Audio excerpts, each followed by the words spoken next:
কারো পক্ষ থেকে করলে লব্বাইকা উমরাতান আন অমুক অমুক, মনে মনে নিয়ত করলে হবে জমুকের তরফ থেকে লব্বাইকা উমরাতান, বাস নিয়ত করে ফেললেন। এরপরে আপনি রওনা দিবেন। সাধারণত বিমানে গেলে মিকাত থেকে এহরাম পরা যায় না, তাহলে আপনি ঢাকা এয়ারপোর্ট থেকেও পড়তে পারেন, অথবা এহরামের কাপড় নিয়ে বিমানে ঘোষণা দেয় যে এখন আমরা মিকাত ক্রস করব, তখন আপনি পরে ফেলতে পারেন যদি অল্প সময় পান। আর নাহলে এখান থেকে এহরামের কাপড় পরে থাকলে নিয়তটা তখন করলেন লব্বাইকা উমরাতান, বাস শুরু হয়ে গেল এহরাম পরা একটা কাজ শেষ। এহরাম পরার পরে আপনি তালবিয়া পড়বেন, লব্বাইক আল্লাহুম্মা লব্বাইক লব্বাইক লা শারীকা লাক লব্বাইক ইন্নাল হামদা ওয়ান নি'মাতা লাকা ওয়াল মুলক লা শারীকা লাক। এটা পাঠ করতে করতে আপনি পুরো পথে যেতে থাকবেন। পুরুষরা জোরে জোরে পাঠ করবে, মহিলারা আস্তে আস্তে। বাস দুইটা কাজ হয়ে গেল, এহরাম পরা, গোসল করে উত্তম রূপে মিকাত থেকে নিয়ত করা এবং তালবিয়া পড়তে থাকা। এরপরে আপনি যখন মক্কা যাবেন, হারামের কাছাকাছি যাওয়ার পর হারামে কাবা শরীফ দেখে তওয়াফ শুরুর আগ পর্যন্ত আপনার তালবিয়া পড়তে থাকবে। মসজিদে প্রবেশের সময় মসজিদে প্রবেশের সুন্নাহগুলো পড়বেন, আদায় করবেন, করে ভেতরে ঢুকে শুরুতে আগে তওয়াফ শুরু করবেন। 7টা চক্কর দিবেন। কাবা ঘরের হাজরা আসওয়াদ পাথরকে বাম পাশে রেখে ডান পাশে সবুজ লাইটটাকে রেখে বিসমিল্লাহি আল্লাহু আকবার বলে আপনি তওয়াফ শুরু করবেন। 7 বার চক্কর দিবেন, 7 বার। এই 7 বার চক্করের প্রত্যেক চক্করে আলাদা দোয়া নেই, তবে চক্করে দোয়া কবুল হয়। দারুণ দোয়া কবুলের একটা জায়গা। মনে আল্লাহর কাছে যত চাওয়া সেগুলো পেশ করবেন।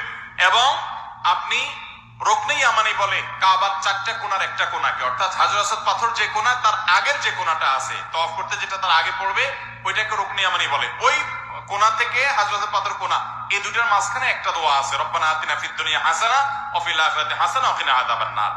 আর যেহেতু এটা আপনার তওয়াফে জিয়ারা বলে, এটা প্রথম তওয়াফ, অতএব উমরার তওয়াফ, এইজন্য আপনি ইহরামের কাপড় পুরুষরা ডান পাশের বগলের নিচ দিয়ে বাম পাশে কাঁধের উপরে ফেলবেন। এটা করবেন। এটা করে আপনি এই তওয়াফটা শেষ করবেন। এবং প্রথম কয়েকটা চক্কর আপনি জোরে দিবেন, একটু জোরে জোরে দৌড়াবেন প্রথম 3টা চক্কর। এরপরে বাকি চক্করগুলো আপনি স্বাভাবিক থাকবেন। তো এই যে তওয়াফ 7টা দিবেন, আপনি এভাবে 7 চক্কর দিবেন। তওয়াফ করা শেষ, আপনি মাকাম ইব্রাহিমকে সামনে রেখে অথবা হারামের যে কোনো জায়গা দাঁড়িয়ে 2 রাকাত সালাত পড়বেন। প্রথম রাকাতে সূরা কাফিরুন, দ্বিতীয় রাকাতে সূরা কুল হুয়াল্লাহ। আর এই নামাজের আগে সম্ভব হলে কাবা ঘরের যে চৌকাঠ মুলতাজাম বলে ওইটা ধরে আপনি আল্লাহর কাছে দোয়া করবেন। এরপরে 2 রাকাত নামাজ পড়লেন, পড়া শেষ, পানি পান করে আপনি সাফা মারওয়া সাই করবেন।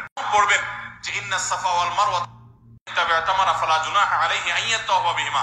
পুরো আয়াত পড়তে না পারলে ইন্নাস সাফা ওয়াল মারওয়া মিন শাআইরিল্লাহ এটুকু পড়লেও চলবে, যে সাফা এবং মারওয়া আল্লাহর নিদর্শনের অংশ। এরপর আপনি সাফা পাহাড়ে দাঁড়িয়ে লা ইলাহা ইল্লাল্লাহ ওয়াহদা আনজাযা ওয়াদা ওয়া নাসারা আবদা ওয়া হাজামাল আহজাবা ওয়াহদা এটা পড়বেন। এবং লা ইলাহা ইল্লাল্লাহ ওয়াহদাহু লা শারীকা লাহু লাহুল মুলকু ওয়া লাহুল হামদ ওয়া হুয়া আলা কুল্লি শাইইন কাদির এটা পড়বেন। এরপর আপনি কিবলার দিকে ফিরে 2 হাত তুলে, ওই যে কাবা শরীফের দিকে ফিরে 2 হাত তুলে মন খুলে দোয়া করবেন। দোয়া কবুলের জায়গায় সাফা পাহাড়। সাফা পাহাড় থেকে নবী সাল্লাল্লাহু আলাইহি ওয়াসাল্লাম সর্বপ্রথম ইসলাম প্রকাশ্যে প্রচার শুরু করেছেন, সেই স্মৃতি বিজড়িত জায়গা। আপনি দোয়া করবেন। এটা ইব্রাহিম আলাইহিস সালাম এবং ইসমাঈল আলাইহিস সালাম এবং মা হাজারার স্মৃতি বিজড়িত জায়গা। যাই হোক, সাফা পাহাড়ে দোয়া করার পর এরপরে আবদাউ বিমা বাদা আল্লাহু বি, আল্লাহ সাফার নাম আগে শুরু করছেন, তো আমি এখান থেকে সাই করা শুরু করছি। হেঁটে যাবেন হলো কোথায়? মারওয়ায়। মারওয়া যাইতে মাঝখানে 2টা সবুজ লাইটের জায়গা পড়বে, ওখানে পুরুষ একটু জোরে হাঁটবেন, বাস এটুকু। এবং এই সাইড সময় পাহাড়ে যা যা করেছেন ঠিক একইভাবে সবগুলো করবেন এবং দোয়া করবেন। ওখান থেকে আবার আপনি সবগুলো দোয়া পড়বেন। ওখান থেকে আবার আপনি সাফা পাহাড়ে আসবেন। তাহলে সাফা থেকে মারওয়া গেলেন একটা চক্কর, মারওয়া থেকে আবার আসলেন আরেকটা, আবার গেলেন আরেকটা, এভাবে 7টা চক্কর দিতে হবে। সাফায় শুরু হবে, মারওয়া গিয়ে শেষ হবে। পারলে পুরো মাথার চুল ছোট করতে হবে, 2-4টা সামান্য একটু ছোট করলে হবে না। মহিলারা তাদের মাথার চুলে সামান্য অল্প একটু ছোট করলে হবে। তাদের এহরাম হলো, এহরাম অবস্থায় সেগুলো সব এখন যায় সেলাই করা পোশাক করতে পারে। তার উমরা শেষ হয়ে গেল। অত্যন্ত সহজ এবং খুব আপনার অল্প কয়েকটা আমল এর মাধ্যমে উমরা সম্পন্ন করা যায়। আমরা যারা উমরা করি নাই এর মাধ্যমে উমরা, যারা আগে একবার করেছি, আমরা যারা উমরা করি নাই, আল্লাহ তাআলা আমাদেরকে জীবনে বারবার উমরা করার তৌফিক দান করুন। আর যারা আগে একবার করেছেন, আল্লাহ রাব্বুল আলামিন তাদের সবাইকে আবার উমরা করার তৌফিক দান করুন। বাইতুল্লাহ যাওয়ার যে স্বাদ, ভাইরা আমার, এই স্বাদটা আস্বাদন যে করে নাই সে বুঝবে না যে আল্লাহর জমিনে কত বেশি